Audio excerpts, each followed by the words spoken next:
সন্তান দত্তক নেওয়াকে কেন্দ্র করে সম্পত্তির টানাপোড়েনে বাড়িতে অশান্তি চলছিল বহুদিন ধরে। এই অশান্তিকে ঘিরে প্রাণ হারান কান্দির গৃহবধূ। পুলিশ জানিয়েছে গৃহবধূর নাম সুকন্যা মুখার্জি। এই ঘটনাকে ঘিরে এলাকায় চাঞ্চল্য তৈরি হয়। মানসিক স্বাস্থ্যের জন্য সবার আগে যে নামটি মনে ভেসে ওঠে, সুস্থ মনের ঠিকানা মনোবীক্ষণ। যোগাযোগ নাম্বার 7477799513। সন্তান দত্তক নেওয়াকে কেন্দ্র করে সম্পত্তির টানাপোড়েনে বাড়িতে অশান্তি চলছিল বহুদিন ধরেই। স্বামী স্ত্রীর এই অশান্তিকে ঘিরে প্রাণ হারান কান্দির গৃহবধূ। পুলিশ জানিয়েছে গৃহবধূর নাম সুকন্যা মুখার্জি। মৃতের পরিবারের সদস্য মৌমিতা চক্রবর্তী জানান, সুকন্যা দেবী এবং তার স্বামীর কোনো সন্তান না থাকায় এক কন্যা এবং এক যুবককে দত্তক নেন তারা। ঘটনার সূত্রপাত এখান থেকেই। দত্তক পুত্র কৃষ্ণপদ গোস্বামী সম্পত্তির লোভে অত্যাচার করতেন মা বাবাকে। রাত্রে অসুস্থ হলেও সুকন্যা দেবীর চিকিৎসা করানো হয় না, যার জন্য তিনি প্রাণ হারান। এই কয়েক বছর ধরে একটা ওর ছেলে পাতানো আর কি, তাকে ছেলে হিসাবে মানত এবং সেই আস্তে আস্তে ছুঁচ হয়ে ঢুকেছে এবং ওদের সমস্তভাবে আমার দিদিকে এবং জামাইবুকে মেন্টালিভাবে ওদের হয়ে এবং সবার সাথে ওদের সঙ্গে আলাদা করে দিয়েছিল, ফ্যামিলির সাথে ডিটাচ করে দিয়েছিল এবং ওদেরকেও ওরাই পরিচালনা করছিল।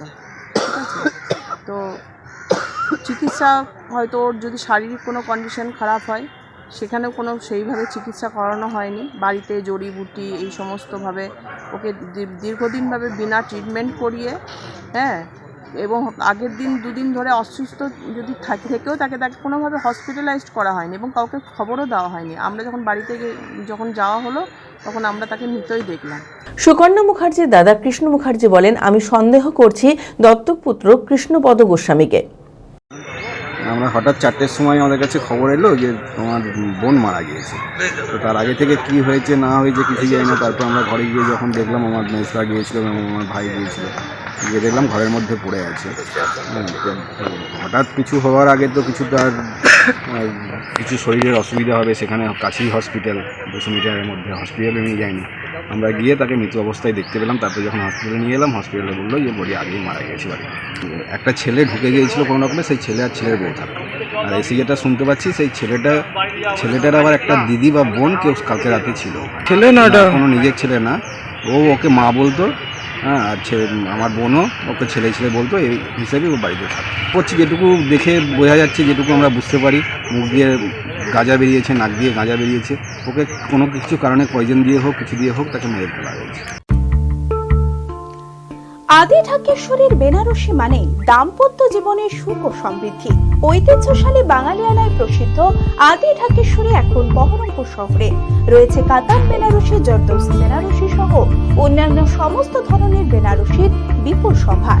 এছাড়া Swarnachuri, Baluchari, south Indian Kanjivaram, chiffon, বাংলার তাঁত, জামদানি, লেহেঙ্গা, ছেলেদের পাঞ্জাবির অফুরন্ত সম্ভার নিয়ে হাজির আদি ঢাকেশ্বরী।